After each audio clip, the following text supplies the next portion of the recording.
Plus aucun secret, plus aucun mystère sur les questions médicales, un médecin sera à votre disposition. Allô docteur. talaata bu jot lay am ci Sud FM 98.5 Allô docteur ngeen ànd ci ak Val d'Afrique ordre des médecins du Sénégal ak Sud FM seen rajo ci seen émission Allô docteur talaata ji bu juróom-ñaari waxtu ci ngoon jotee Marie Rosalie Ndiaye dina dalal docteur Yaaya Fatou Mbodj di médecin pédiatre nekk ci unité des soins ambulatoires des enfants et adolescents drépanocytaires dina feggoo ak Marème Diagne di présidente commission d'organisation association sénégalaise de lutte contre la drépanocytose li ñuy waxtaanee mooy drépanocytose di feebar boo xam ne ci deret lay bawoo di ngeen ci mën bokk su ngeen wootee ci 88 628 98 98 wala 77 097 74 00 ak Marie Rosalie Ndiaye ak ganam gii di yaay Fatou Mbodj te muy feggoo ak Marème Diagne lépp dina leer ci drépanocytose bu ko kenn wuute. Avec Sud FM, la santé à votre portée. Allô docteur. Allô docteur. Allô docteur. Allô docteur. Et comment va la santé? Pasti Valda raxul dara dàkkande kese lañ ko defaree produit Valda yi mën ngeen ko am suñuy boutique Valda yi wala ngeen woote ci numéro 77 219 98 45 wala ngeen dem ci www.boutiquevalda.com. Val d'Afrique moo leen di may seen émission Allô docteur. salaamaaleykum mbokk déglukat yi ñu ngi leen di dalal ci seen émission Allô docteur comme ni ngeen ko déggee suñu ay invité docteur Yaay Fatou Mbodj docteur nuyu naa la. maa ngi lay fay Marie Rosalie. ak madame Niang Mariam Diagne maa ngi lay nuyu. maa ngi lay fay. waaw docteur nga nekk pédiatre médecin pédiatre ca unité de soins ambulatoire pour enfants et adolescents drépanocytaires dama lay bàyyi nga nuyonteeg auditeurs yi gën leen présenter sa bopp. salaamaaleykum Marie Rosalie maa ngi nuyu sa auditeur Sud FM yëpp man maa ngi tudd docteur Yaay Fatou Mbodj. maa ngi liggéey ci hôpitalu xale yi ñuy wax Albert Royer maa ngi féete ci fi nga xamante ni foofu nañuy fajee xale yi am drépanocytose. madame Niang Mariam Diagne teewal fi association sénégalaise de lutte contre la drépanocytose yow tamit ma bàyyi la nga nuyonteeg auditeurs yi te it gën leen xamal sa bopp ak kuréel gi nga xam ne moom nga fi teewal. waaw asalaamaaleykum mbokk auditeurs yi ñuy déglu yëpp di la nuyu yow Rosalie yow mi ñu fi dalal. di la gërëm ci loolu di gërëm ya docteur Yaay Fatou ñoom ñi nga xam ne ñoom ñooy suñuy premier partenaire ñoom docteur yi. di nuyu ñëpp di ziar ñëpp. ban kuréel nga fi teewal. waaw man la Mariam Diagne man maay présidente commission organisation maa ngi fi teewal association sénégalaise de lutte contre la drépanocytose. dañuy fàttali auditeurs yi rek ne samedi bi ñu génn yemook fukki fan ak juróom-ñeent ci weeru juin moo nekkoon journée mondiale de la drépanocytose mu nekkoon bés boo xam ne dañu ci doon waxtaanaat ci feebar bi gën ci sensibiliser askan wi waaye tamit ñi nga xam ne dañu dund ak moom wane seen expérience te loo tax tey jii ñu fas yéene dellu si waat waxtaan ci feebar boobu docteur Yaay Fatou Mbodj yow la ñuy jox kàddu gi nga xamal ñu d'abord journée mondiale boobu lan moo tax ñu koy amal at mu nekk lan lañ ciy séntu ak Sénégal naka lañ ko dundee. jërëjëf Marie Rosalie journée mondiale boobu daf di journée boo xamante ni dañ ko jagleel ñi am feebar bu ñuy wax drépanocytose. journée boobu dafa am solo trop parce que drépanocytose dafa nekk feebar boo xamante ni dafa nekk feebar bu bëri ci askan bi te ñu bëri xamuñu ko. donc journée boobu dina tax ñu fésal feebar bi ñu bëri xam ko mu mun a nit ñi mun a ràññee feebar bi parce que ñiy demaaleeg moom dafa bëri donc loolu daf ci am solo mais journée bu nekk dafa am thème te thème bi chaque année day changer. ren thème bi moo doon nu askan wi mu ne jàppale malade drépanocytaires yi ba seen ñu mun a dund seen feebar ci jàmm te duñ leen sonal loolu moo doon thème bi ren. docteur lan mooy drépanocytose naka lay feeñee ki ko xam nan la mën a en tout cas yan màndarga la mën a yëg ci yaramam ba xëy na njott ne lii drépanocytose la. feebar bi dañuy feebaru deret la. feebaru deret la boo xoolee deret dafa am ci biir deret dafa am loo xam ne ndox la am loo xam ne ay pepp la pepp yu nekk ci biir deret nag daf ci am yoo xam ne dafa xonk mooy tax deret bi di xonk moom la ñuy wax globule rouge nit ki am drépanocytose nag globule rouge yooyu moo dul normal ci moom moo koy indi yenn jafe-jafe yi pour bañ a xuus si loolu parce que dafay xaw a xóot tuuti. mais mandarga yi su dee xale bu ndaw la lu ci ëpp day nekk xale boo xamante ni yaramam li muy tàng dafa bëri def infection da ko yomb loolu benn ci mandarga la. drépanocytose feebaru anémie chronique la manqué deret xale bi dafay manqué deret yenn saa yi nga gis bët yi di jaune bu dee xale bu amagul juróomi at yenn saa yi tànk yi néew yi wala loxo yi néew yi parce que bu tuutee noonu du mun a jàmbat ay yax donc si néew yi bi ngay xamee ni kii tànk yi day metti wala loxo yi day metti su weesoo loolu mu nekk indil tamit ay biir yu metti yooyu yëpp ci màndarga feebar bi la. waaw bu demee ba gën a mag nag munoo wax ak yëpp souvent li muy gën a jàmbat mooy ay yax yu metti wala biir buy metti wala nga gis ko bët yi di jaune yenn saay wala yenn saay sow yi di foncé loolu mooy màndarga feebar bi ci li ci ëpp. feebaru drépanocytose. waaw ngay wax ne feebaru deret la. ba cité ci globule rouge mais est-ce que mën nañu xam plus précisément. feebar bi ki koy am fan la koy jëlee naka lay def ba am ko la plupart du temps. waaw feebaru ndono la du feebar bu nga xamante ni comme doomu jàngoro buy wàllaate xale bi da koy donn nit ki da koy donn ci ay waajuram parce que lu ci ëpp feebar bi dafa am ay façon la am na ci koo xamante ni bu amee genn wàllu feebar bi ñi ci ëpp ci nit ñi duñ ko xam du leen tëral du leen def feebar dañuy demaale ak ñoom donc suñu amee ay njaboot ñoom ñaar ñëpp ñu nekk comme ni ñu koy waxee AS ci doom yi ci la jàngoro bi di feeñee parce que feebar bi tant que mi ngi nekk genn wàll sa yaram du la tëral doo yëg dara dangay demaale ak moom léegi nag bu fekkee ne yow ki ngay seel moom tamit dafa am genn wàll bi dafay bu ñaari es tombé daje loolu mooy indi xale bu feebar.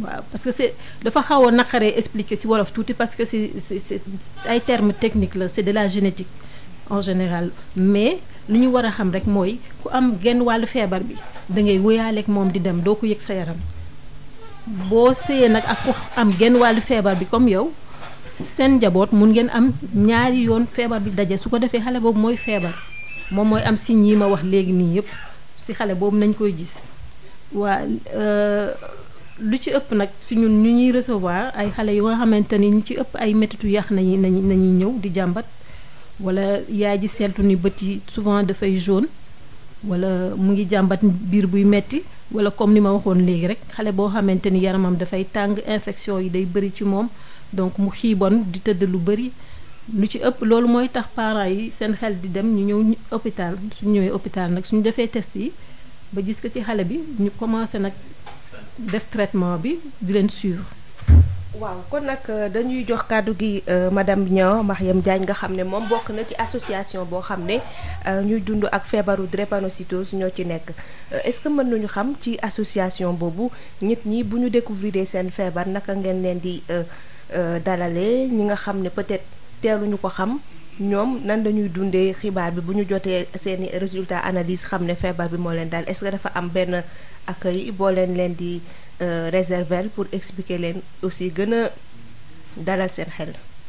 waaw maa ngi rafetlu laaj bi ñun ci association bi boo ñëwee rek dinañ la dalal parce que ku ci nekk ak ni ngay ñëwee ndax da ngay gis ñoo xam ne bu ñuy ñëw peut-être mësuñu xam feebar bi mais bu ñu ñëwee dinañ leen dalal xamal la yow mi ki nga jàkkaar lool ne moom tamit li la dal moo ko dal te mi ngi dund ni mu war a dunde bu fekkee ne tamit ku xamoon feebar bi la kooku moom mooy gën a neex a expliquer parce que lu ci ëpp li ñu cas yi nga xam ne moo ñuy gën a sonal mooy ñi nga xamante ne dañuy nekk ci famille boo xamante ne amoon nañu frère wala sœur wala benn cousin wala cousine boo xam ne faatu woon na ci lu ci ëpp bu ñu ñëwee nag ñooñu dañuy déprimer xam nga yaakaar ne ñoom tamit ci yoon boobu la ñu nar a topp mais am na lu ñu leen di indee am na lu ñuy waxtaanee ak ñoom dalal leen xamal leen ne que association bi ñu mel ni yéen ñi ngi fi te bu leen jàpp ne yéen rek yéenay dund ak feebar bi am na ñeneen ñuy dund li ngay dund te ñu ngi ci leneen ñii am nañ jëkkër ñii am nañ jabar ñii ñu ngi seen activité quoi ñu conseiller leen tamit ci côté ni ñuy gérer seen feebar côté alimentation bi côté ni ñu moytoo infection yeeg yooyu yëpp ñun am nañu ay stratégie ak ay kii yoo xam ne noonu lañ leen di dalale.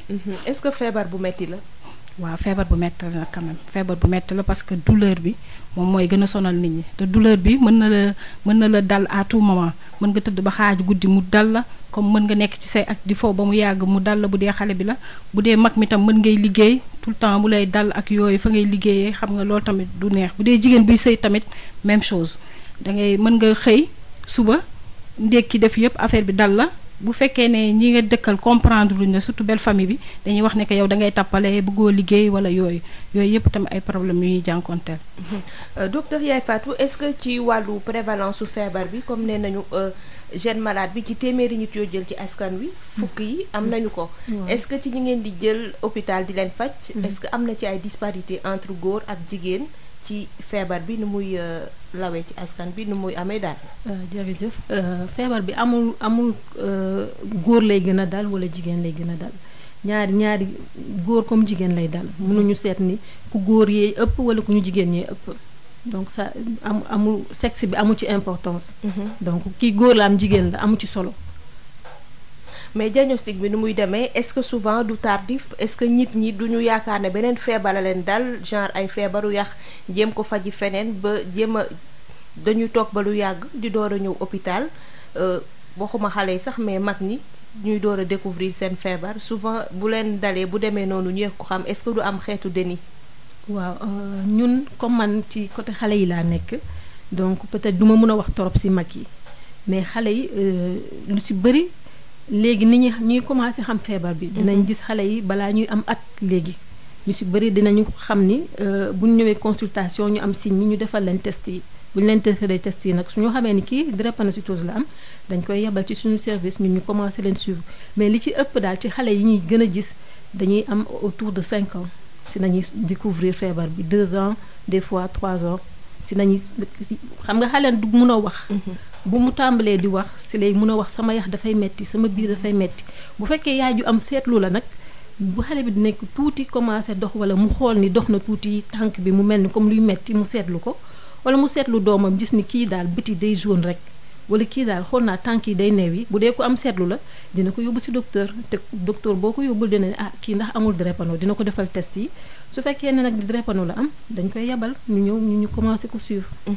kon nag dañuy dalal auditeurs yi ubbi antenne bi ci 77 097 74 00 77 097 74 00 wala 88 628 98 98 madame Niang en attendant ñu jël suñu premier auditeur. yéen ci seen association est-ce que xale yi aussi dañ leen a intégré wala mag yi rek fa nekk.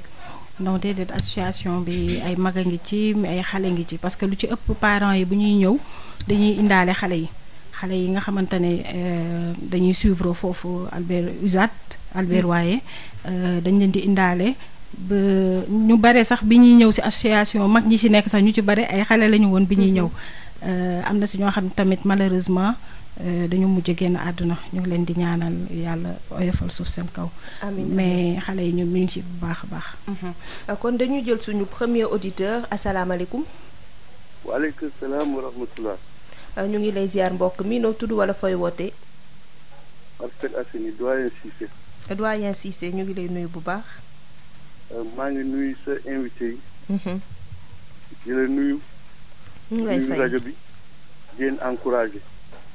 vraiment li ngeen di def lu am solo ci réew mi kon nag maa ngi ñaax ministère de la santé vraiment li ngeen di def nii mu def ci apportam bu baax a baax te maa ngi nuyu aussi sponsor bi waaw man nag benn kii rek laa doon wax.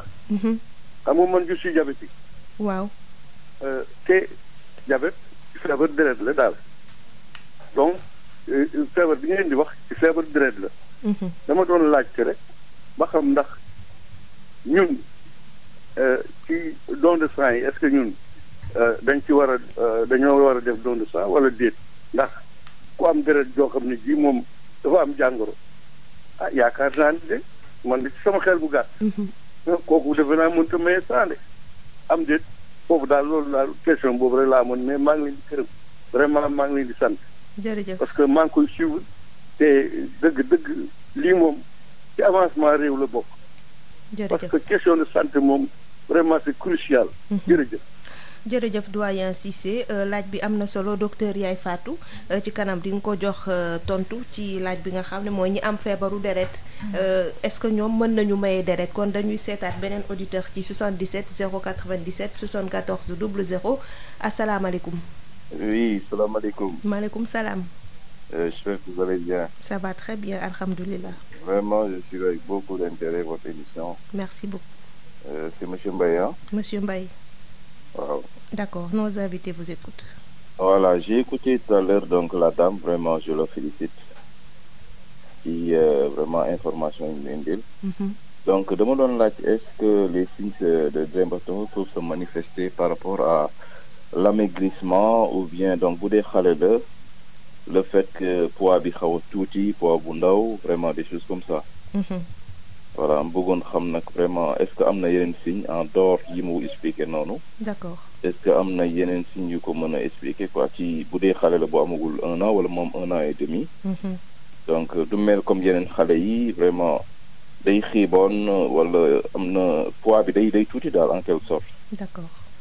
Voilà loolu laa bëggoon xam daal vraiment merci beaucoup vraiment émission bu am na solo. jërëjëf monsieur Baye jërëjëf donc dina la tontu suñu invité ñu seetaat ndax am na yeneen auditeurs yoo xam ne bëgg nañu indi témoignage ci nu ñu dundee feebar bi wala question boo xam ne dafa laale ak li ñuy waxtaanee di drépanocytose ci 77 097 74 00 wala 88 628 98 98 madame Niang yaa ngi doon wax sànq ne xale yi nga xam ne dañ leen a dépistel feebar bi souvent seen parents yi dañuy ñëw bokk ci association bi mais surtout parents yi nga xam ne feebaru xale xëy na moo gën a metti ci parent bi que mag ji moom ci boppam bu ko doon dund ñoom la plupart du temps bu ñuy door a ñëw ban état d'esprit la ñuy ñëwee surtout bu ñuy door a découvrir feebar bi ci famille bi naka lañ koy dundee. waaw lu ci ëpp bu ñuy ñëw en fait dañuy ñëw ak désespoir dañuy ñëw di xalaat ne sama doom parce que am na si ñoo xamante ne xëy na peut-être feebar bi xam nañ ko léegi mais bu njëkk bu ñu daan ñëw dañuy ñëw ne man kat ki ma médecin bi ma dajal nee na ma sa doom du dund lu ëpp 12 ans xam nga loolu boo ko waxee nit yaakaaram yëpp day yàkkeeku mais su ñëwee si association bi ñun macha allah yàlla may nañu am nañ ay SS yoo xam ne am nañu âge yu avancé ñooñu lañ leen di présenter ñooñu dalal leen wax leen ñoom ni ñu fi ñu jaar ba egsi fi ñu egsi te li ñuy wax yépp ñoom daan nañ ko dégg te pourtant loolu dalu leen ñu ngi dund ba tey ñu ngi dund ni ñu war a dunde convenablement ak ndimbalu yàlla mais ak ndimbalu médecin yi ba pare ñu suivre seen traitement suivre yépp mais seen waajur itam jàppale nañ leen bu baax ñu xamal leen ne ñoom tam bu ñu jàppalee seen doom rek dinañ mën a am li ñu bëgg. ñu jël beneen auditeur ci ligne bi asalaamaaleykum. maaleykum salaam wa rahmatullah. ñu ngi lay ziar sëñ bi. Marie Rosalie. El Hadj Pereira. waa kay Touré. maa ngi lay nuyu di nuyu si ñaari invité yi ñaari soxna yi. ñu ngi lay fay ñu ngi leen di fay. di nuyu waa Sud FM yëpp. auditeurs yëpp ñu ngi leen di nuyu di leen ziar. di nuyu bu baax directeur Baye Oumar Gueye. di nuyu bu baax Cheikh Amady Gandour ak tonto di ban affaire feebar bi dafa ma xaw a dañ kump trop. parce que man comprendre nga ko parce que ñun dañu am xale ay sët dañu am ak affaire yooyu dañu bëgg xam exactement ban signe lay joxe comme ça pour xale pour nga xam ne lii xale bi moom la àndal. nga teel ko yóbbu man loolu moom fekk naa koo xam loolu parce que daf ma ko desee xam bu baax a baax. d'accord. asalaamaaleykum wa rahmatullahi. jërëjëf Touré docteur Yaye Fatou su ma comprendre mooy yan signe mooy feeñ ci xale bi pour ñu mën a njott ne feebar bi la balaa ñoo def test yi ak analyse ca war. donc numéro bi 77 097 74 00 wala 88 628 98 98 asalaamaaleykum. waaleykum salaam soxna Mariama Sala Ndiaye. naa kay ñu ngi lay ziar. Baara Cissé. yàlla ñu ziar. ñu ngi delloo ziar ñu ngi lay déglu. waaw ñu ngi waxtaan ñu ngi rafetlu seen waxtaan bi. jërëjëf. di leen bàyyi xel saa su ne. jërëjëf Cissé. ñu ngi sa docteur moom nga dalal ko. waaw dama dégg ñu waxtaan ci wàllu feebar boobu ñu xaw ma drépanocytose. ñu koy waxee ci wolof. bëggoon a xam ni ñu koy waxee ci wolof daal. ni ñu koy waxee ci olof. waaw. d'accord docteur mu ngi noté question bi. léegi nga bëgg ko laaj benn laaj.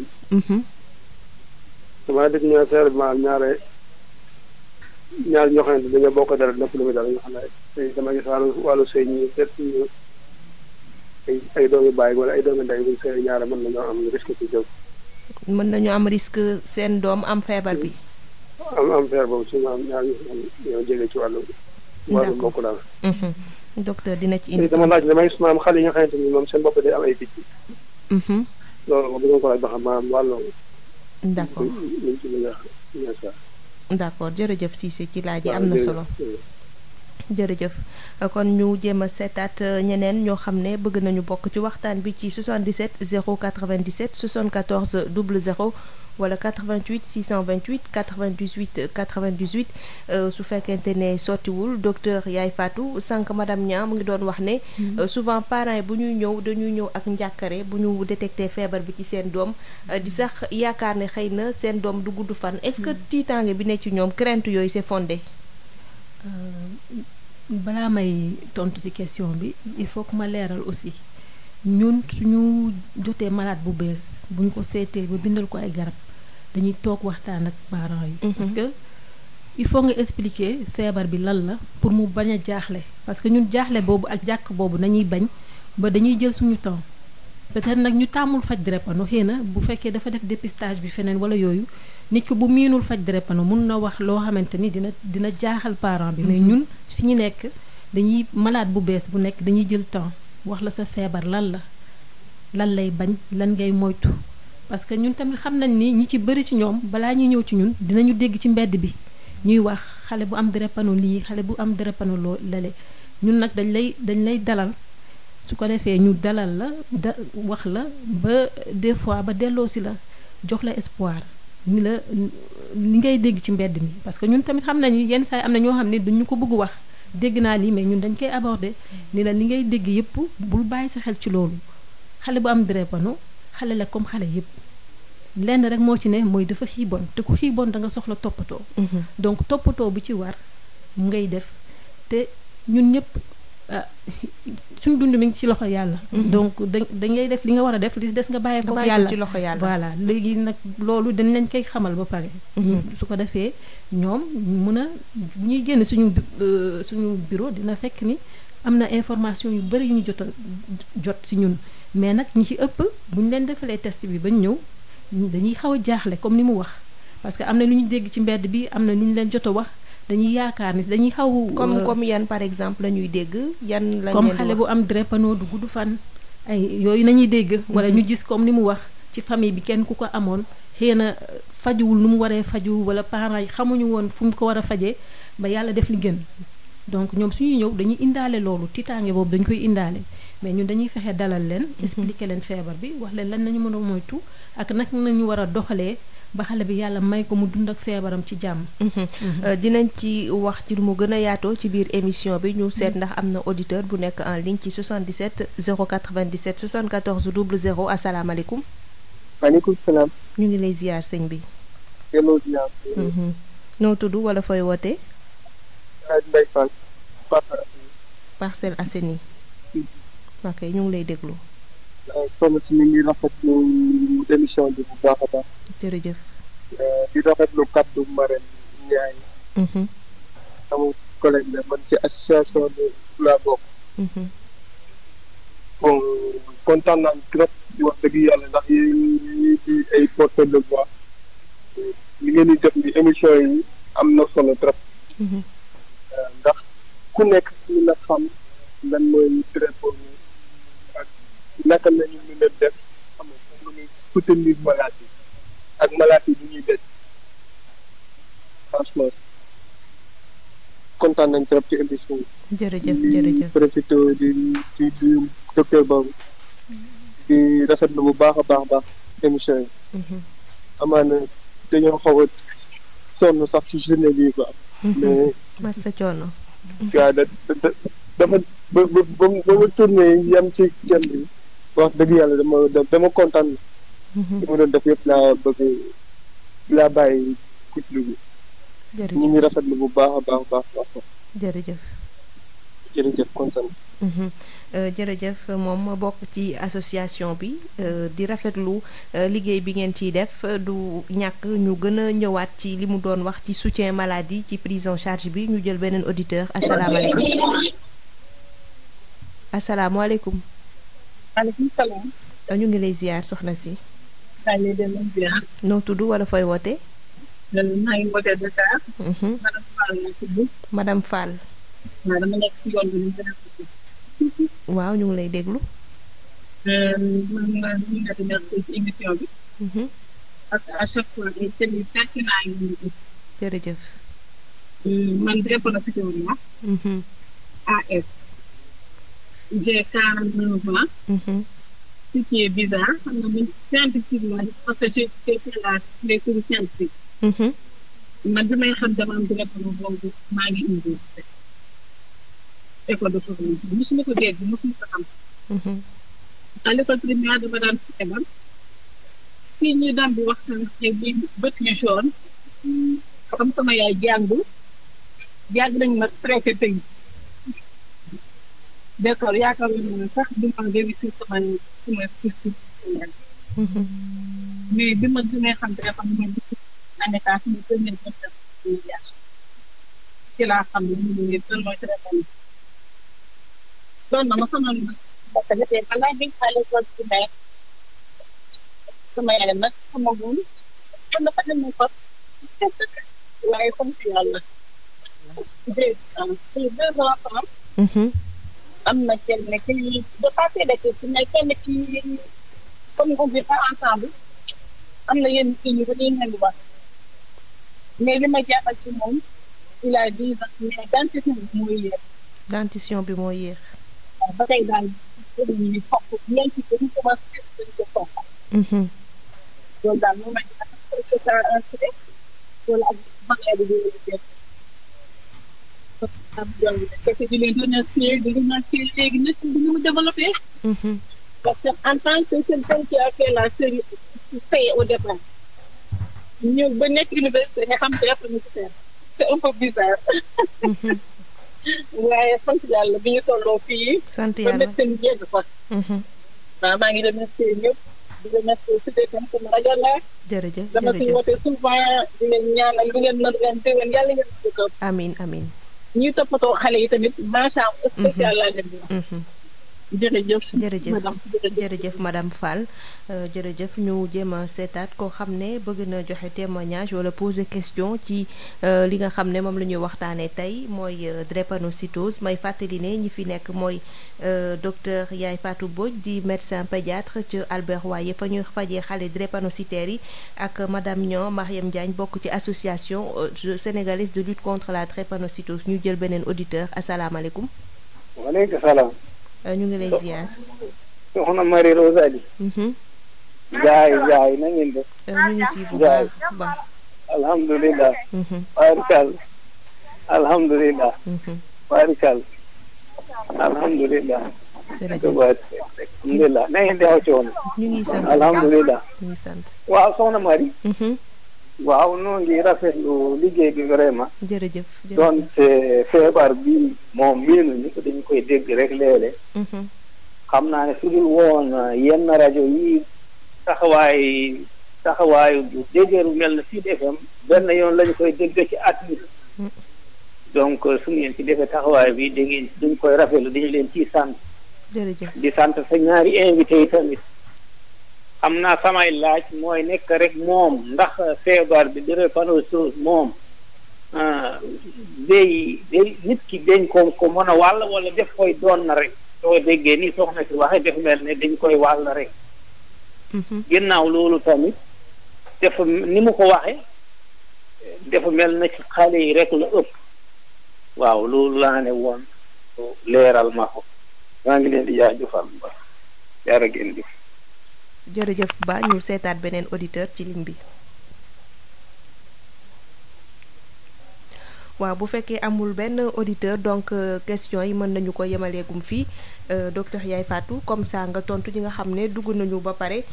ki ñuy njëkk a tontu mooy doyen Cissé Parcelles Assainies moom li mu doon laaj mooy est-ce que ñi nga xam ne dañuy dund ak yenn feebaru deret yu mel ni diabète ak drépanocytose mën nañu may deret. jërëjëf Marie Rosalie di leen jaajëfal ci question yi question bii nag xam naa ñi féete centre de transfusion ñi def don de sang yi ñoo ci gën a mën a tontu mais li ma ci sama xam-xam bu gàtt li ma ci mën a wax mooy ku am drépano déjà da nga anémie te ku anémie du maye deret ku amee diabète aussi parce que don de sang boo koy def da nga war a xëy doo lekk donc loolu yëpp est-ce que moom dina ko mën a supporter donc mais loolu médecin wu centre de transfusion yi ñoo ci gën a mën a indi leeral. maanaam daal li gën a wóor balaa nga cee jublu dem ci médecin bi lay traité wala ci centre de transfusion fi nga xam ne sax fa la ñuy mayee deret pour mën ci am lu leer. nga laajte foofu waaw keneen kii monsieur Mbaye moom nee na ndax mandarga yi nga wax fii yëpp ci li nga xam ne moom mooy feeñ ci xale bi pour ñu njott ne moom mooy drépanocytose la am est-ce que faible poids maanaam tuuti ak xiiboon bokk na ci mën nañ ko cee boole. jërëjëf faible poids bi ak xiiboon bi parce que boo déggee léegi ba may expliquer naa la xale bu xamante ni dafa xiiboon li muy feebar dafa bëri te boo seetloo xale yi am drépano booy seet seen màggaay boo ko comparé ak xale yi nga xam ne amuñu drépano des fois ñoom ñooy gën a tuuti ñeneen ñi.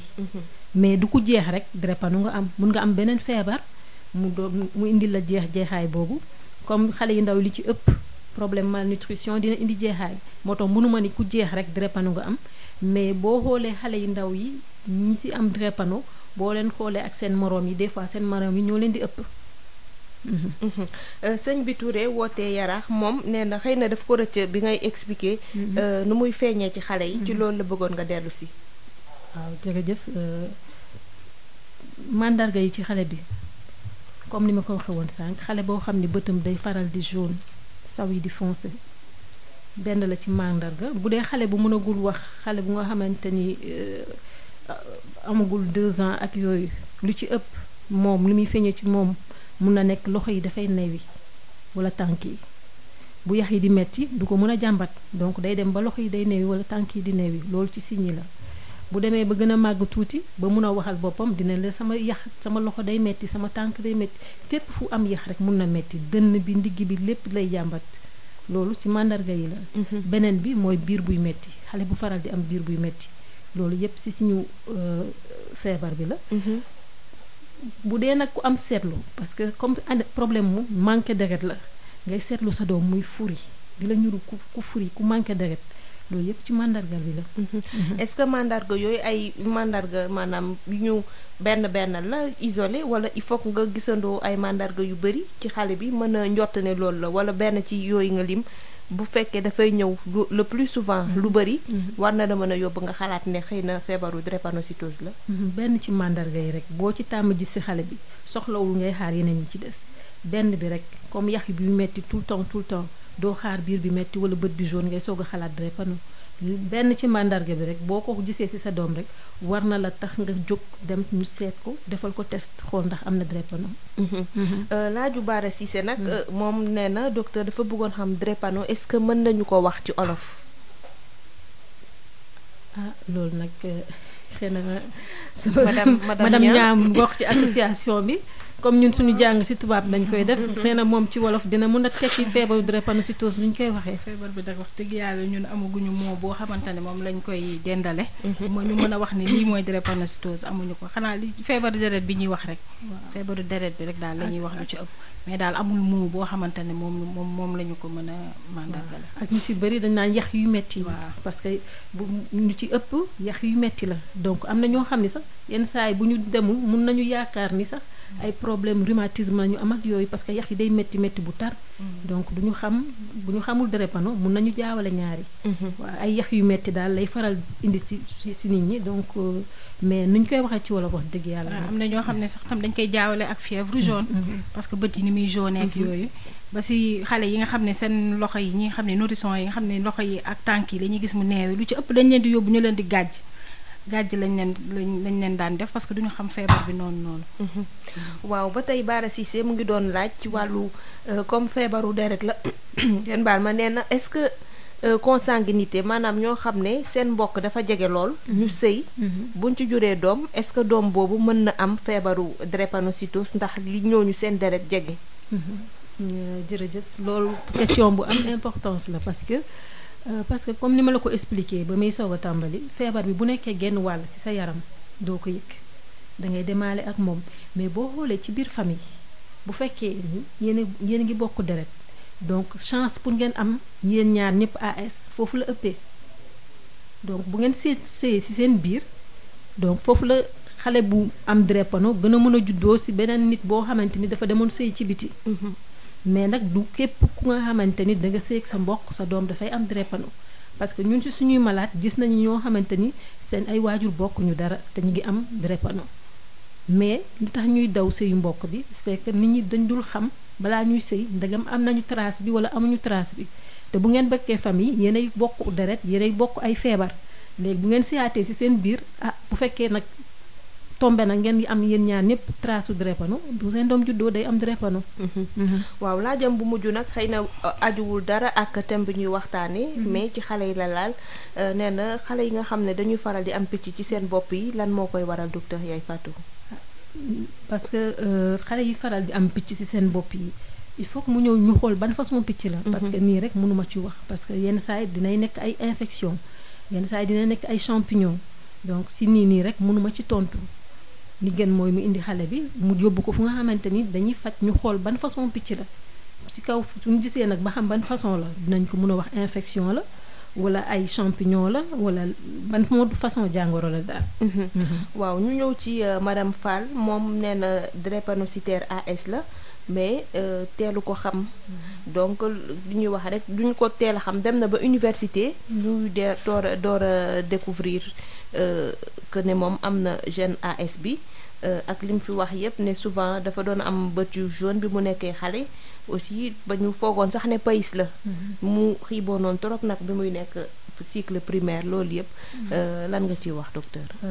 li ma ci mën a wax mooy ñun lu ñu jàpp ñun kër docteur mooy ku am AS dañuy jàpp ni du feebar du am comme xale bi am drépano bët yu jaune xiiboon boobu muy wax si ñi am AS duñ koy faral gis ñoom ñëpp ñu ci ëpp dañuy judduwaale dem ba nekk mag yenn saay ba sëy bu dee ñu jigéen ñi bu ñu ëmbee yenn saay parce que ci loolu ci test yi ñuy def la suñ ko defee ci nañuy xam ni test demel positif ñoom am nañu drépano mais doo yëg benn màndarga ci sa yaram moo tax nag bu waxee nii mu waxee ni dama koy laaj fan la defee woon testam est-ce que mën na ko defaat ba mu wóor ko ni AS la parce que boo amee AS du am màndarga feebar da ngay demaale ak moom. du la tëral feebar doo am ay bët yu jaune doo am ay yax yu metti comme ku am SS bi. alors que màndarga yooyu yëpp ci ñi am SS la lay faral di ñoom lay feeñee. monsieur Ba moom nee na feebar bi ñoom ñu bari xamuñu ko daal dañ koy dégg nii rek. ma bëggoon laaj madame Niang est-ce que c'est parce que. association bi duñ ciy faral di wax lu bari journée mondiale kese la ñuy taamu pour wax ci lan moo tax tey jii ñu bari ci askan wi xamuñu feebaru drépanocytose lan moo tax daal xamuñu ko comme ni ñu xamee diabète comme ni ñu xamee ay yeneen feebar yi nga xam ne chaque jour ñu ngi koy waxtaanee ci sa gis-gis. waaw xam nga pour ñu matal ñëpp moom day jafe mais ñun dem nañu ba nga xamante ne matalu guñu région yëpp. mais région yu ci ëpp dem nañ fa implanté fa ay cellules yooyu itam ñu ngi doxal seen rôle comme ni mu waree ñun fii bu dee Dakar tamit ñu ngi def ay mercredi d'Albert Royer ci centre bi dañuy convoquer parents yi nouveau kii cas yi en fait mënu ma wax nouveau cas mais ñi nga xamante ne ñu ngi soog a xam seen feebar doom wala ñu ngi soog a xam seen feebar dinañ leen convoquer ñu ñëw benn mercredi bu nekk ci mois bi ñu ñëw toog waxtaan ci feebar bi ñu invité benn médecin spécialiste lay doon wala mu nekk kenn koo xamante ne dina mën a expliquer feebar bi occasion lay doon tamit pour parent bi médecin bi nga xamante ne ci consultation yi du am jot wax ak malade bi wala parent malade bi occasion lay doon ci moom mu poser question yi mu bëgg a poser yëpp en dehors de ça aussi ñu ngi def ay dépistage ci école yi ñu ngi dem tamit au niveau des structures sanitaires suñu xamee ne que fii mën nañ fi am benn kii bu ndaw boo xam ne mën nañ waxtaan ak malade yi ak yooyu dañ koy def tamit mais nag mënuñu wax ne ñëpp jot nañ ci information bi. mais yaakaar nañ ñëpp ñu bari jot nañ ci. li ma ci bëgg dolli mooy drépano dafa nekk feebar bu nga xamante ni dafa xaw a tumuraanke tuuti.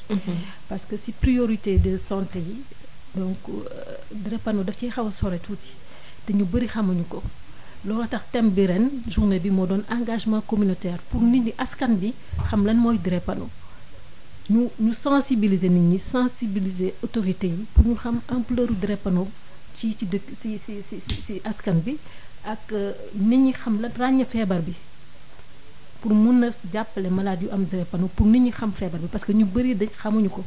comme ni nga waxee une fois par an dañ koy dégg ci journée yi ñu invité médecin ak ki ñu wax ci après kenn doo ci waxaat parce que bokkul ci priorité de santé yi te dafa nekk feebar boo xamante ni dafa tumuranke te dafa xaw a diis. parce que frais médicaux yi quand même c'est un peu jënd garab bi analyse yi dafa xaw a métti ci maladie. ci loolu sax la ñuy ñëw docteur Yaye Fatou ci prise en charge bi parce que sànq yaa ngi doon expliquer ni comme ni ko madame ñaa waxee parents yu bëri bu ñu découvrir ne seen doom dafa feebar dañuy xaw a jaaxle même yenn mag yi sax parce que dañuy ñëw ak rumeur bi nga xam ne mooy wax ne ku am drépanocytose doo gudd fan. alors que yéen docteurs yi da ngeen leen di xamal ne feebar bi boo toppee sa traitement bàyyi liñ lay tere te def liñ lay digtal yow ak ki nga xam ne amul benn jàngoro xëy na yéenay bokk espérance de vie prise en charge bi paj mi naka lay demee depuis bu ñu commencé gis ne feebar bi def diagnostic gis ne feebar bi mu ngi ci nit ki ba mu koy nangu naka leen ñuy defee prise en charge bi. prise en charge bi mooy bu ñu xasee xam ni kii xale bi dafa am drépano dañ koy yabal ci unité de soins et de prise en charge bu jël xale yu am drépano yi foofu bu fi ñëwee dañ koy tijjil dossier suñ ko tijjilee dossier comme ni ma la waxee léegi expliquer yaay ji feebar bi ak yépp dina am ordonnance dina am ay analyses yu muy def rendez-vous yi dina am tous les 3 à 4 mois bu fekkee xale bu tuuti la mun na gën a weesu loolu bu fekkee xale bi xaw na dëgër te chaque rendez-vous malade bi dafa war a def analyse te ci diggante bi dafa war a jënd ay garab parce que day faral jàmbat xale bu am drépano nit ku am drépano day faral di am métit te métit yi il faut que mu jël garabam ci biir garab yooyu moom moo koy may tan ci diggante boobu tamit malade bi mun na ci feebar boo xam ni il faut que mu téye ko hôpital te bu ñu ko téye hôpital dina fay hospitalisation dina fay garab yi ñu koy fajee dina fay analyse yu mu def ci biir hospitalisation bi bu weesoo loolu suivi bi mooy rendez-vous yu ñu leen di jox rendez-vous chaque rendez-vous mu def analyse bu ñëwee ñu seet ko defal ko bindal ko ordonnance am mu dem. ci unité de soins ambulatoire bi nekk Albert Royer est-ce que mën nañu xayma ñaata xale ñoo fay ñëw consultation par jour wala hospitalisation du jour en tout cas ñi fay ñëw bés bu nekk di faju ñaata la ñu toll ak chaque année ñaata nit en tout cas xale yi fay ñëw ak adolescents yi waxambaane yi ñaata la ñuy doon at mu nekk. ci at mu nekk comme at. c'est que nag chiffres yi mënuma ko wax ci wolof. amul problème wax ko ci français. donc 2020 bi ñu génn. nombre de consultants yi 3086 lañu woon. ci consultation des urgences mooy malade yi feebar te amuñu rendez-vous ñu ngi amoon 1270 ci biir xale yooyu ñi ci hospitalisé 146 la. am na ci xale yoo xamante ni dañuy ñëw ñu seet leen defal leen ay perfusion yooyu ñu yendu ba ngoon ñu ñibbi ñooñu ñu ngi toll ci 927 patients. maanaam ñi nga xam ne seen crise dafa xaw a tar faw ñu des fa ay jours pour métit bi mën a wàññeeku. waaw mooy yendu mooy ki nga xamante ni dafa ànd ak mun na nekk métit mun na nekk xale bu manqué deret ñu koy dolli deret mun na nekk xale bu yaram bi tàng ñu war ko commencer ay antibiotiques defal ko piqûre ñooñu la ñuy wax ni ñoom ñooy mise en observation mooy ñi nga xamante ni benn fan lañ fay def bu ñu xëyee dañuy yendu ba ngoon ñibbi ñoo ñooy 927 patients. traitement bi c'est à vie da nga war di jël garab saay su nekk sa giiru dund wala seulement bu fekkente ne feebar bi dalay daaneel ngay am ay yëg-yëg ci ngay door a jël garab yi. waaw am na boo seetee malade bu am drépano dafa nekk comme ni ma wax sànq une anémie chronique dafa nekk anémie boo xamante ni dafa chronique te liy defar deret bi dafa am yenn yu muy soxla mooy acide folique bi moom malade yu ñoom ñëpp dañ koy am parce que dañ leen di jàppale pour seen yaram mun a defaraat doomu deret yi boobu moom daf koy jël à vie amul feebar amul tane da koy jël ñaari fan yu nekk mu jël ko. mais bu weesoo loolu yeneen garab yi ñu leen di bindal mooy bu fekkee ni dafa am dara lu koy metti mu jël su ko dara méttiwul aussi day denc garab yi. madame Niang ci wàllu prise en charge bi est-ce que association bi am na lu ñuy jàmbat ci garab yi parce que sànq sa naataango bi bokk ci association bi Mbaye Fall moom mu ngi ci doon wax ci wàllu soutien maladie doon na loo xam ne yitteel na ko lool. waaw li ñuy jàmbat moom bari na. bari na torop prise en charge médicale bi parce que garab yi cher na analyse yi cher na te ku wax drépano wax prise en charge multidisciplinaire maanaam spécialité yëpp am nañ ci wàll parce que feebaru deret la te deret day circuler ci yaram bi yëpp kon fu ci nekk rek mën naa am problème kon prise en charge bi côté médicament côté analyse yi côté hospitalisation ñun daal su lu ñu mën a jàppale rek ñu jël parce que metti na trop. metti na ci maladie. waaw yaa ngi doon wax ci début émission bi que da ngeen di soutenir ñiy ñëw maanaam pas nouveau maladie mais ñi nga xam ne ñu ngi door a xam ne feebar bi dal na leen soutien bi ci ban cadre la da ngeen leen di jàppale ci wàllu njëndum garab bi à part soutien moral bi wala ci wàllu côté soutien moral kese la yem. waaw xam nga ñun nag association la ñu wax mais on est une famille en même temps. famille la moo tax ñun suñu association xëy na peut-être dafa xaw a particulière tuuti ñun dem nañu ba nga xam ni dañuy def ay tour lañ ko mën tuddee parce que ku ci nekk dinañ dem ci sa kër dinañ dem sa kër day nekk 3 nit ñooy aye ci année bi dinañ dem sa kër pour que sa famille xam ne feebar kii ni muy ñëwee tout le temps di ñëw ay réunion di ñëw ay manifestation ak yooyu ñun tamit war nañu mën a def déplacement dem ci famille bi ñu xam ne que kii ci li mu nekk ci lu dëgër la xam ne tamit ay moroomam la fa nekkal te ñi mu fa nekkal tamit ñu ngi dund comme ni mu waree parce que dañuy yaakaar ne peut-être drépanocytaire moom amul benn avenir alors que am na ñu ciy nekk ñu ngi ci dund ni mu waree si côté boobu ñu ngi ciy bay suñu waaye tamit côté xale yi jàng surtout da ngay gis xale boo xam ne day jàng ba mu yàgg mu ñëw ne man de sama jàng dafa yàqu. ñu ne ko lu tax sa jàng yàqu mu ne parce que dama daan absenté ak yooyu mais finalement dañu yaakaar ne ci man la ñu dàq ma wala yooyu mais loolu lu ci ëpp da ngay gis ne que kenn ku disponible président wala kenn day dem ci école bi xale bi nekk waxtaan fa ak professeur beeg directeur beeg yooyu yëpp xamal leen feebar bi ni muy manifesté woo yëpp pour que ñu mën a comprendre xale bi mën a jàng bu absenté ñu xool nuñ koy recopier les cours yeeg yooyu ak ñi nga xamante ne tamit dañu nekk ci néegu sëy ñooñu tamit dañuy am problème parce que ñooñu tamit duñu leen comprendre lu ci ëpp duñu leen comprendre ñi nga xamante ne tamit dañuy am ay doomu SS yuy tegloo da ngay gis ne que dañ naan ne yow doo fi jur lu baax ak genre wax yooyu nga xamante ne du neex a dégg mais dinañ dem ci belle famille bi waxtaan ak ñoom xamal leen feebar beeg yooyu yëpp tamit ay kii la yuy def pour dimbali malade yi. mu nekk feebar bu handicapant comme ni ko tubaab di waxee feebar bu xaw a lajjal lool dundu nit ki bu fekkente ne jëluñu ko en charge comme il faut docteur yaa ngi doon wax sànq ne bu fekkee malade bi topp na bu baax li ñu koy digtal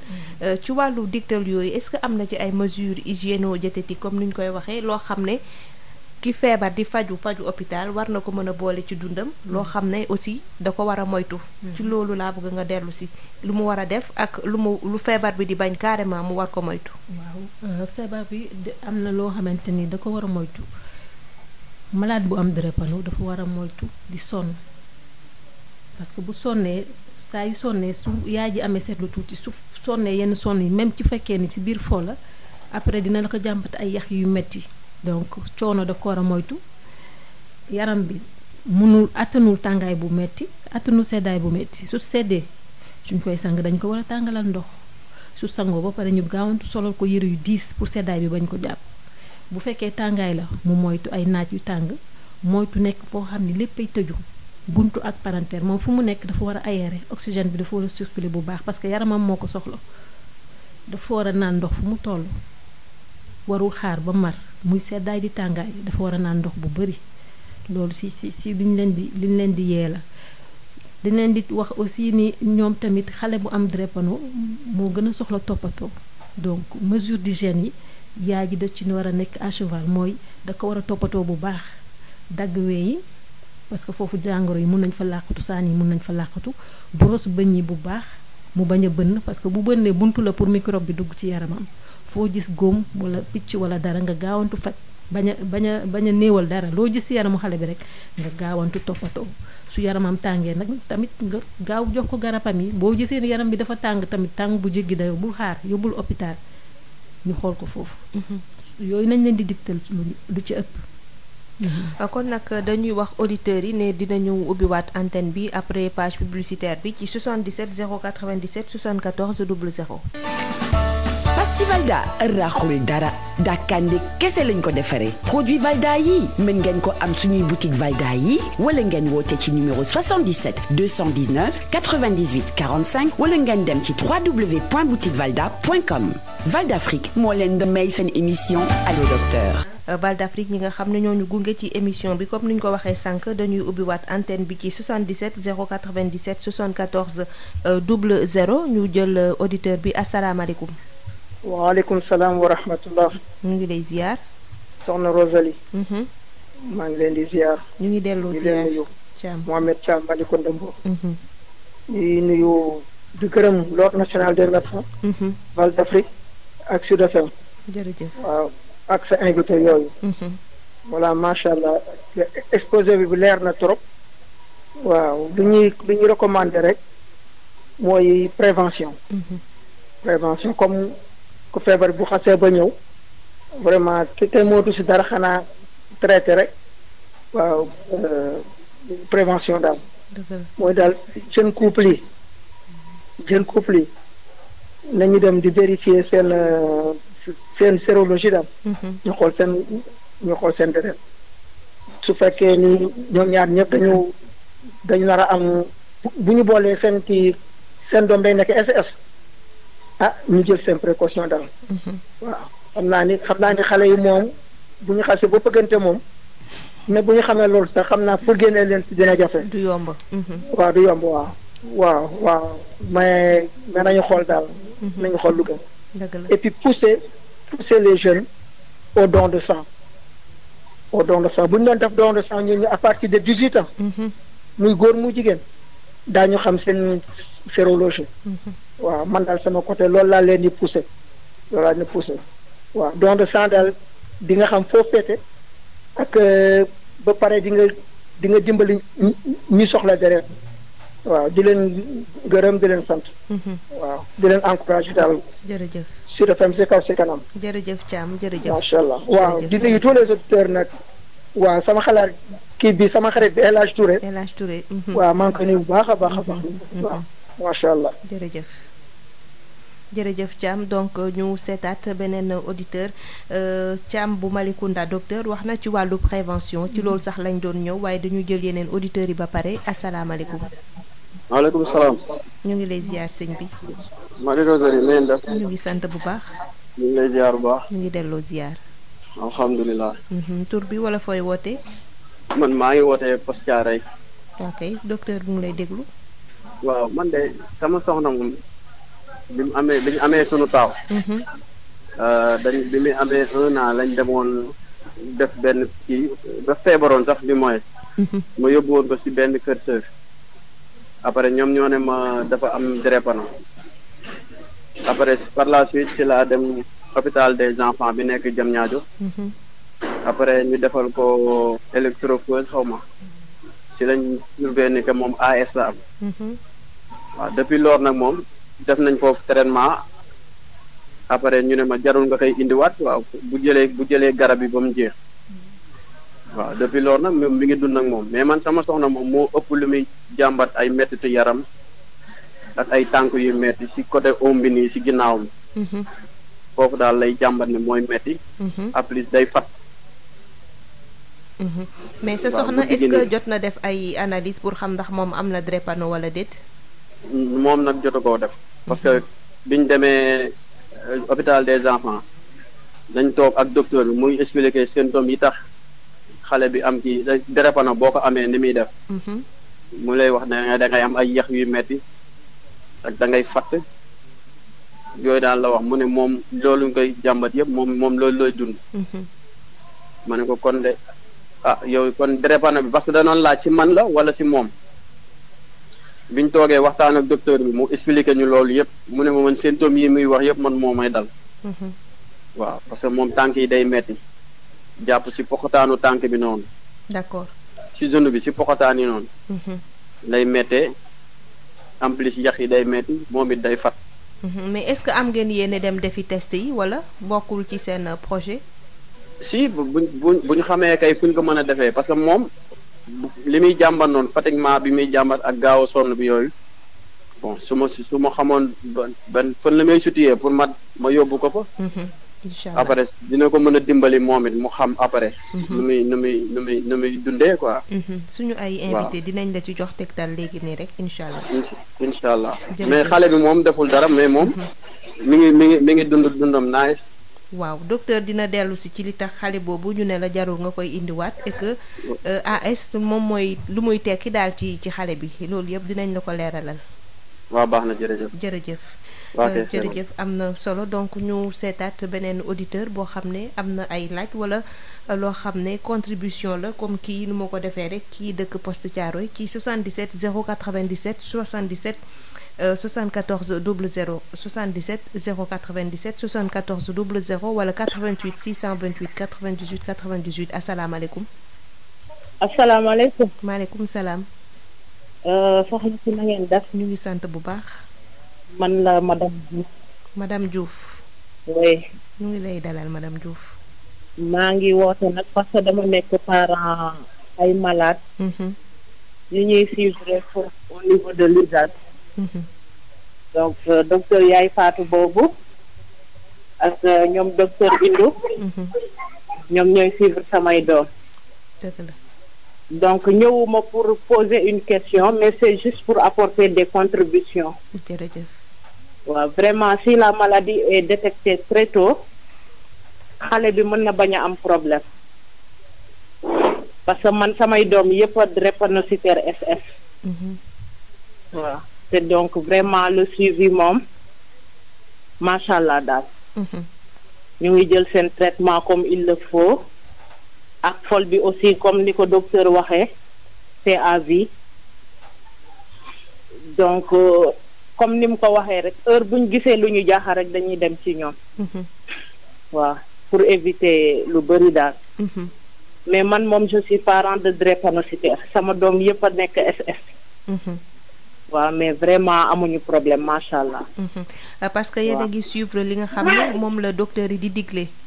waaw effectivement madame Diouf damay bëgg aussi nga bu fekkente ne sa temps permettre na la ko ndax mën nga ba tey partager sa expérience en tant que parent boo xam ne doomam yëpp ay drépanocytaire SS lañu ci wàllu prise en charge bi parce que waa association bi ñu ngi koy wax aussi que dafa xaw a métti.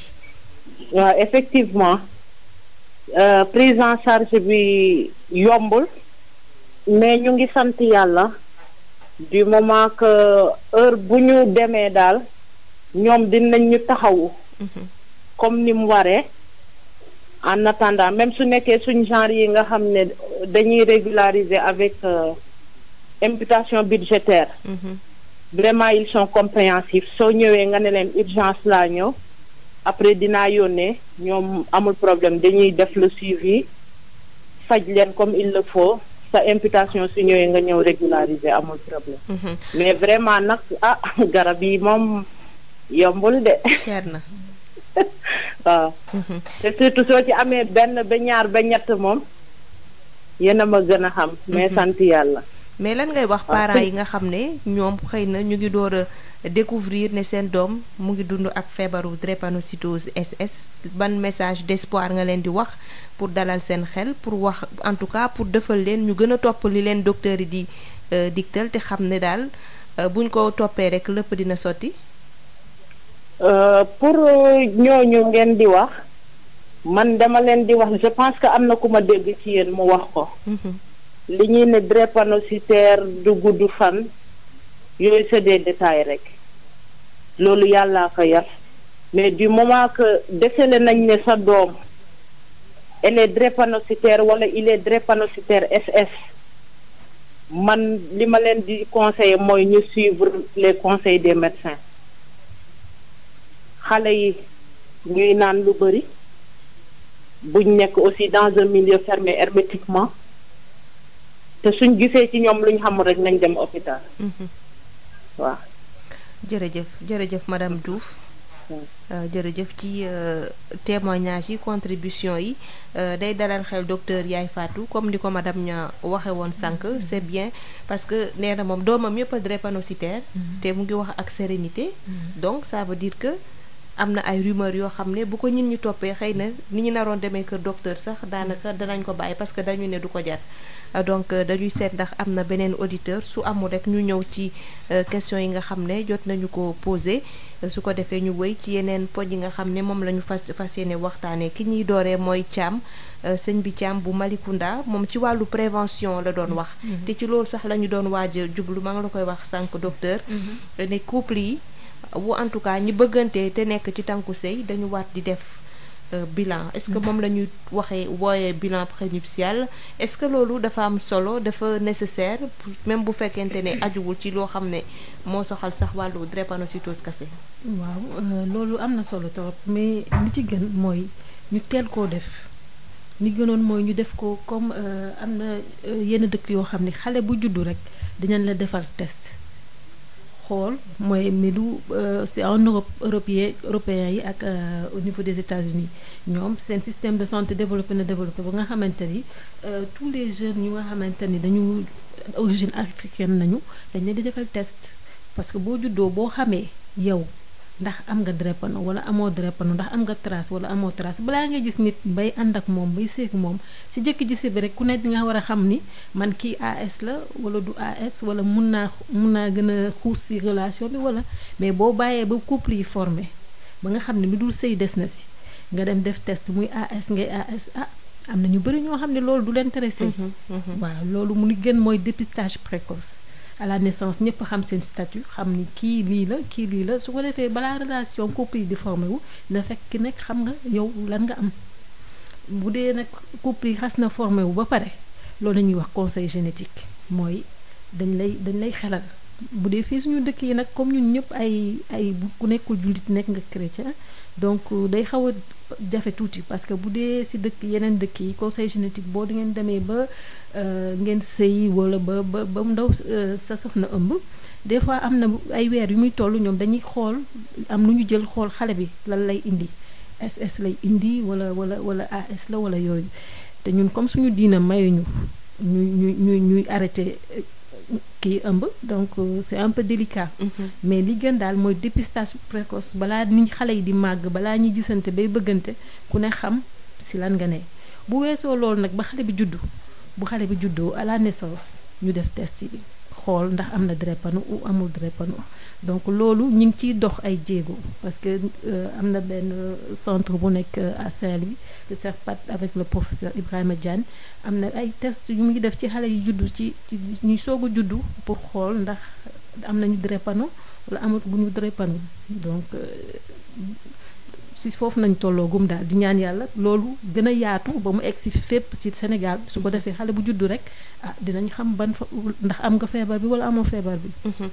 ñu ñëw ci waa ji wootee poste Thiaroye moom nee na seen taaw bu mu juddoo moo ko soxnaam dafa feebaroon mais bi mu demee kër sër ñu defal ko ay analyse gis nañ ne xale bi dafa am drépano AS mais nee nañ ko jarul muy dellu si waat balaa ñuy ñëw ci soxlaam est-ce que mën nga ko expliquer lan moo tax ñu ne ko xale bi nga xam ne gis nañ ne am na drépanocytose AS jaratul muy dellu pour faj drépanocytose AS boobu. waaw parce que dafa am tuuti ñu ngi wax ci français xaw ma nu mu koy waxee nuance parce que boo nee drépanocytose AS day indi feebar te ñun très drépanocytaire nañ koy tuddee c'est-à-dire que ni du feebar tere la mi ngi sa biir deret nga ngay dem ak moom du la tëral loolu tax ñu ni ko soxlawul mu koy indi ñu koy seet ak di ko defloo analyse ak di ko bindal ay garab day dem comme yeneen xale yépp su feebaree mu yóbbu hôpital bu ko dara jotulee mu dem doxi ay soxlaam du feebar tere la bu ne ci yaramam muy dem su demee nag bu fekkee xale boo nga xamante ni SS la foofu lay doonee jàngoro foofu nañuy waxee maladie drépanocytaire donc bokkul ak AS wala te ñu AS am na tamit ñun Sénégal ñu bari SS bi nañu xam mais drépano am na SC am na bêta thalassémie yooyu yëpp ay façon drépano la mais bi ci gën a siiw mooy SS bi mais yooyu yëpp ay xeetu drépano yoo xamante ne la dañ leen war a faj mais képp ku am AS wala AC kooku jarul ñu lay seet di la topp danga nekk trait bi dafa nekk ci sa deret mais doonul jàngoro ci yow mais boo sëyee ak keneen ku am AS wala AC comme yow mun na indi xale bi am feebar mais yow jarul ngay dem ci docteur ñu lay seet ak di la defal ay bilan ak ay yooyu. maanaam li mu war a jàpp daal mooy doomam jooju am AS. feebar bi du ko tëdd du tëdd daal ndax li ñu gis ci moom. beneen mbir bi mooy soxnaam nga xam ne dafa am bépp mandarga boo xam ne daal mën nañu ko wekk ci drépanocytose moom mais nee na demul def test wax na la mandarga yi mu am gaaw a sonn gi fatt gi ak yaram yi metti yax yi metteek yooyu yëpp docteur lan nga ci wax. waaw foofu lu ma ko mën a wax mooy na dem defi test yi d'abord parce que c'est rare nga gis ku am drépano SS wala SC xaar ba tool am yenn at yi ñu koy soog a gis ci moom mun na nekk nag su demee ba am yenn âge yi mun na nekk yeneen feebaru yax ñëw arthrose mun na ñëw mun na am rhumatisme mun na am il faut mu dem ci docteur mu seet ko xool ko defal ko bilan comme ça mun ko wax ni lii kay metti yax yi drépano la wala beneen feebaru yax mooy tax tànkam boobu di metti léegi bëggoon na xam bu bëggee def test drépano wala beneen xeetu test daal pour xam lu waral loolu fan la war a jaar. waaw bu bëggee def loolu il faut que nit docteur gis ko ba pare parce que nit mënul jóg rek ni damay defi test bi wala damay def day dem consultation su demee consultation wax ay jàmbatam su ko médecin bi xoolee dina ko bindal ay analyse bu fekkee ni moom mun na ñëw sax bu ñëwee mu expliquer médecin bi jàmbatam ba pare ni ko dama bëggoon def test pour xool ndax amuma drépano su ko defee nag médecin bi dina ko bindal kayit mu dem defi testam xool.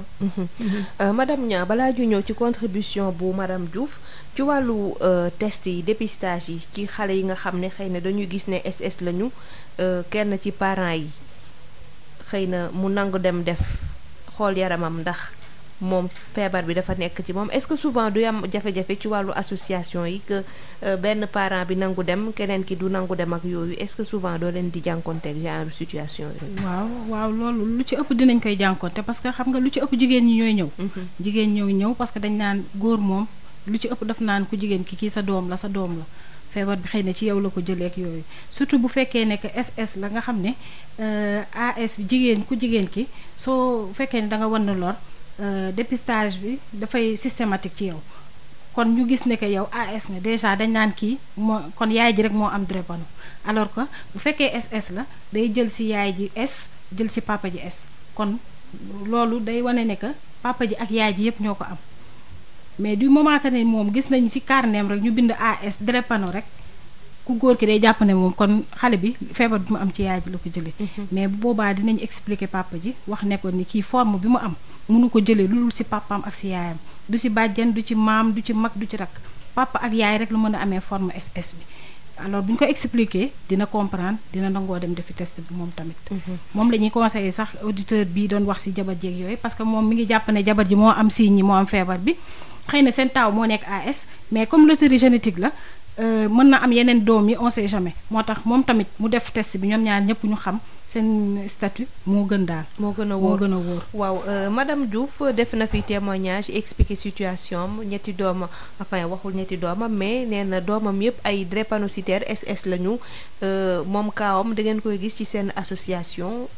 waaw dañ koy gis lu bari sax ñooñu maman yooyu nag bu ñuy ñëw dañuy sonn trop parce que day fekk ne que yow da ngay am sa taaw mu nekk SS nga nekk di ci sonn ëmb keneen juddaat nekkaat SS xam nga keneen bu ci judduwaatee encore xam nga day gën a metti ci parent boobu noonu yooyu dañ koy jànkonteel mais bu ñëwee rek dina am lu ñu koy dalalee ni ñu waxtaanee ak moom ba mu xam ne que xëy na peut-être lii yàlla moo ko dogal.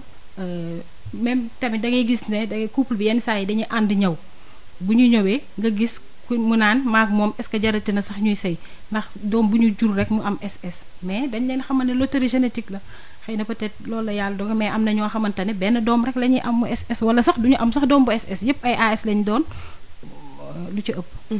est-ce que souvent aussi problème boobu ngay soulever nii que doom bu ñu jur mu nekk SS maladif coono yi dikk est-ce que du indi rupture ci couple yi souvent. ah oui day indi ay rupture moom day am ay rupture mais moo tax ñun li ñuy gën a bëgg mooy dépistage di précoce bu dépistage bi précoce rek xale bi dès le bas âge dinañ ko xamal ne yow sa statut lii la AS nga wala SS wala lii ba nga xamante ne di ko bàyyiloo xel ci bu ëllëg si biir bu demee ba am ku muy bëgganteel mu xamal ko ne moom AS la et que ne dépistage bi moom tamit ki muy bëgganteel mu def ko dafay am solo. ndax doom yi ñooy tax.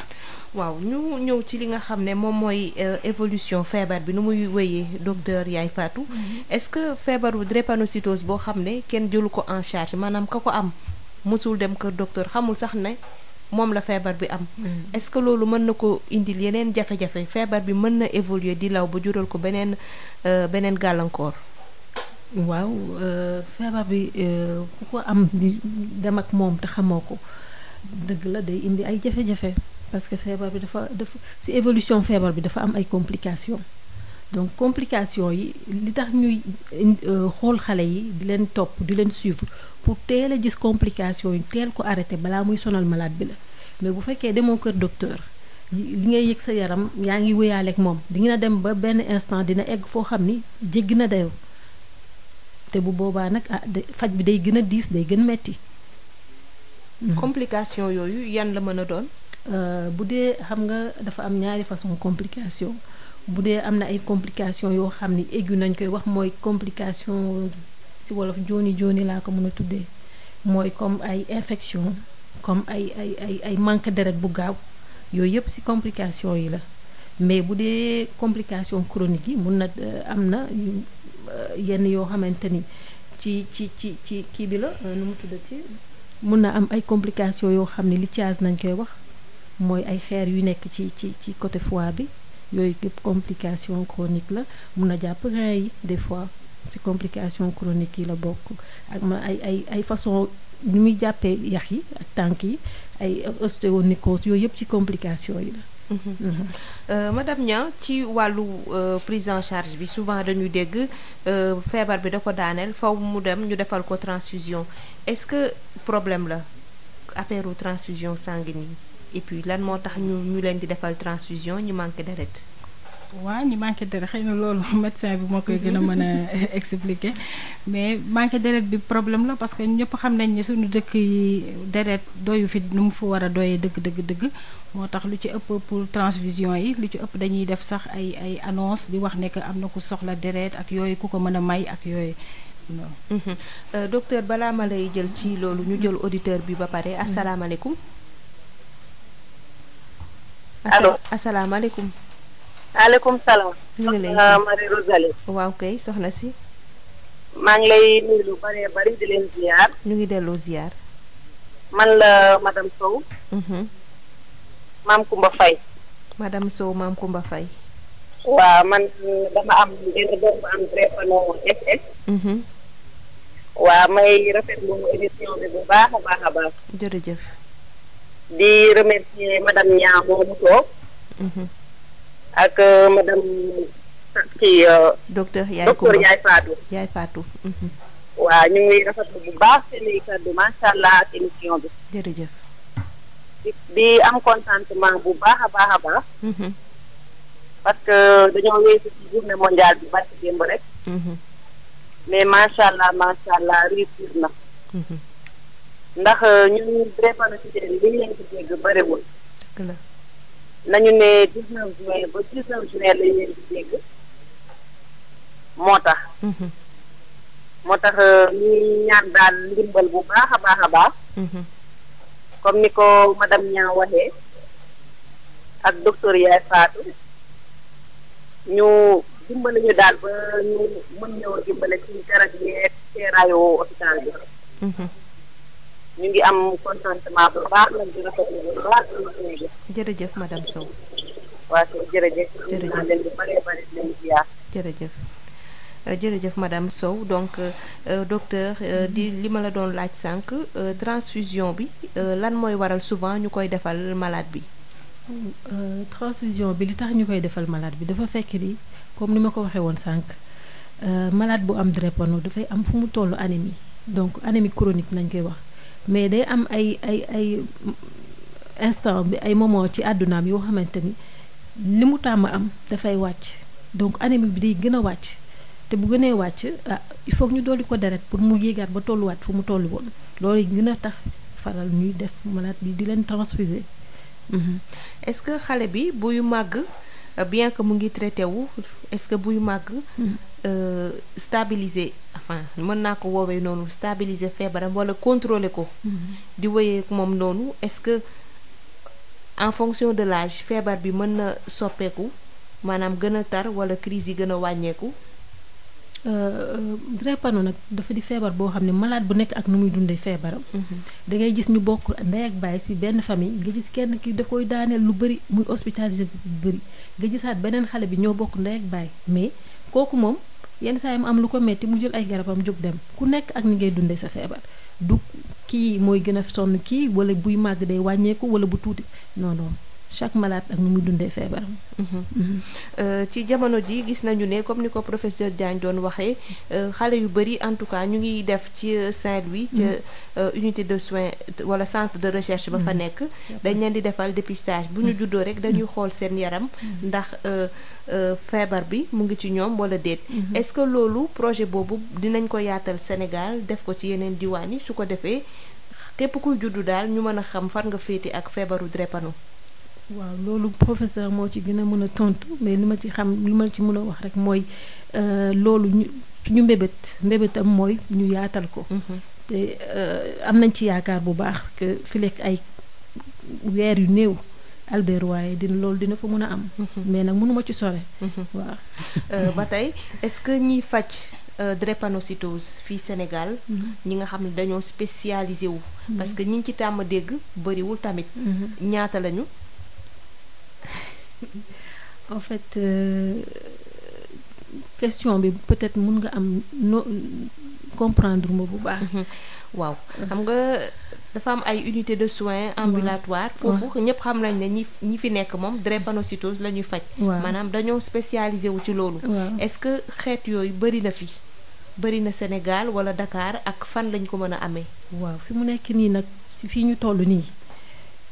fi mu nekk nii Albert Royer unité de soins bi moo fa nekk ak centre de transfusion bi pour mag yi mais ci yeneen hôpitaux yi am na ay consultation de suivi du centre mais consultation la parce que dina am pédiatre bu fa nekk bu nga xamante ni day def consultation pour xale yi am drépano mais loolu bëriwul vraiment li ci ëpp fii la à Albert Royer à l'unité de soins foofu nañ gën a defee suivi drépanocytaire yi.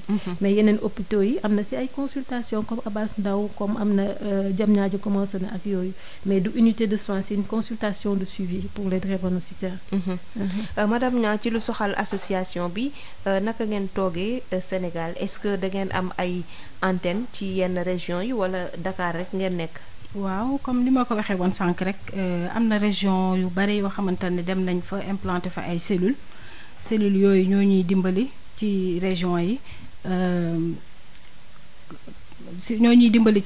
yi quoi bu ñu amee ay manifestations ñun ñi nga xam ne ñooy association nationale bi te basé wu fi Dakar ñu ci mën dinañ déplacer wu dem fa comme ça ñu defal leen ay journée de sensibilisation ak yooyu bu jaree dépistage tamit ñu def ay dépistage gratuit ak yu mel noonu. ci journée mondiale bi dégg nañu seen président Magaye plaidoyer bi mu def maanaam ci wàllu gratuité soins xale yi. parce que moom nee na ba muy nekk xale yi léegi il a la quarantaine. ba muy nekk xale la mu doon fay. bu ñëwee faju ci drépanocytose moom la xale yi ci jamono ji di fay. te dañu gis ne xale buy dund ak maladie chronique aussi nga xam ne crise yi da koy faral di dal presque. lu bari ci yoon. ci at bi dafay laaj kooku bu ñëwee ñu mën ko faj gratuitement plaidoyer boo xam ne association bi daf koy porter. lan nga ciy wax. waaw plaidoyer bu am solo nag bu am solo parce que ñun suñu rencontre lu ci ëpp bu parents yi ñëwee li ñuy gën a ñaxtu mooy ticket consultation yi yooyu yëpp loolu tout le temps dafay day ñëw ba nga xam ne xëy na peut-être moom loolu day nekk loo xam daf koy porter day diis ci moom li muy gën a bëgg rek mooy ku ko ci dimbale ku ko ci jàppale waaw plaidoyer bu am solo loolu moom bu ñu ci jàppalee dinañ jël bu baax a baax. waaw ñi woote aussi ñu ngi wax ne xëy na xamuñu feebaru drépanocytose lu bari parce que duñ ci wax lu bari. te tamit yenn association yi je pense que yéen a mën a def seen plan de communication. pour que mu bañ a yem donc ci journée mondiale est-ce que yéen a ngi ciy xalaat wala xëy na temps moo amul pour que ngeen di bëgg tout le temps di ci communiquer. pour nit ñi di ci bàyyi xel. xam nga nag association de malade la.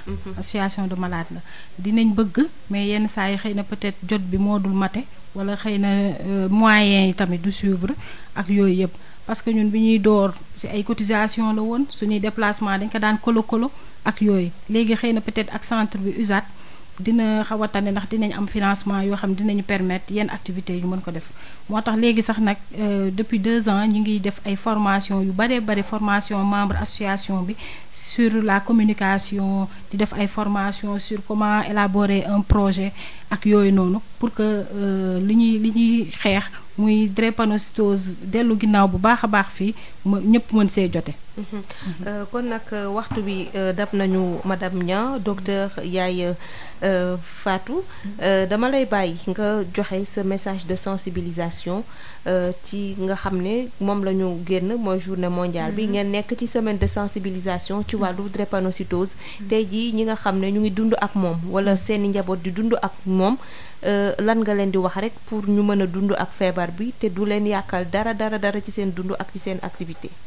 waaw jërëjëf Marie Rosalie di leen gërëm di leen remercier encore ci invitation bi parce que yu mel nii si nañu mën a waxtaan ak nit ñi ñu xam feebar bi donc loolu bu loolu weesoo xanaa message bi lenn la rek comme ni ma waxoon sànq comme bu xasee yegg si mënatuñ ci dara li gën mooy teel koo xam teel koo moytu bu xasee yegg si xale yi bu ñu juddoo ñu teel leen defal dépistage ñu teel a xam seen feebar teel leen suivre su ko defee yenn complications yi du leen mun a dal beneen pour clôturer nag xanaa di ñaan rek les autorités le ministère de la santé drépanocytose vraiment comme ni ma ko waxee sànq bokkul ci priorité ci dafa xaw sore ci priorité de santé yi te malade bu tumuranke la te frais yi dafa xaw a diis donc ñu gën a dolli sensibiliser association bi gën a góorgóorlu autorités yi di leen dégg pour xam ñoom seen feebar pour mun leen jàppale parce que soxla nañu ku leen jàppale nag parce que vraiment hospitalisation yi cher na garab yi cher na analyse yi cher na donc bu ñu amee ki leen jàppale bu leen autorités yi gersoo vraiment dina parce que ñun dañuy gis ay yaay yu ñëw ak seen ay coono diñu ñu xam bu baax ne ñu ngi ci ay coono donc toujours dañuy jànkoonteeg yooyu am na si ñenn ñoo xamante ni da ngay ñëw indi sa doom pour jënd garab yi sax problème la suñu mënoon am subvention pour consultation yi ak garab yi vraiment dina wàññi lu bëri daal. dina wàññi lu bëri. madame Niang ñiy déglu te am njort xëy na rejoindre association bi tamit loo leen di wax fan la ñu mën a jaar ku ñu mën a contacter pour loolu mën a sotti. waa ñu ngi leen di wax ñun ñu ngi CNTS. CNTS mooy Centre national de transfusion sanguine Magay Ndiaye di président bi mi ngi fa moom mi ngi fa comme agent de santé mi ngi foofu ci pharmacie bi ku fa ñëw dina la mën a jaay carte de membre en fait pour adhérer da ngay jënd carte de membre di assister ci réunion yi cotisation mensuelle 500 francs la mais comme sànq ni ma ko waxee rek association bi famille la du question de dañuy daje réunion rek après tas ku nekk dem sa yoon déedéet am na yoo xam ne dañ koy defante suñu biir di dimbalante suñu biir di am nu ñuy taxawee ak yoo xam ne dañ koy def ba nga xamante ne faj bi metti na lool nag mais dina xaw a oyof tuuti si ñun. waaw kon nag dañuy wax auditeurs yi ne ñu ngi leen di jaajëfal ndax waxtu wi jeex na di gërëm ñëpp ñi nga xam ne woote nañu joxe seen contribution poser question di jéggalu ñi bëggoon dugg tamit te waxtu wi mayu leen ko di jaajëfal suñu technicien Pape Laye Dieye te di leen jox dig daje talaata bi di ñëw ci beneen thème ci seen émission Allo Docteur. Pasti Valda raxul dara dàkkande kese lañ ko defaree produit Valda yi mën ngeen ko am suñuy boutique Valda yi wala ngeen woote ci numéro 77 219 98 45 wala ngeen dem ci www.boutiquevalda.com Val d'Afrique moo leen doon may seen émission Allo Docteur.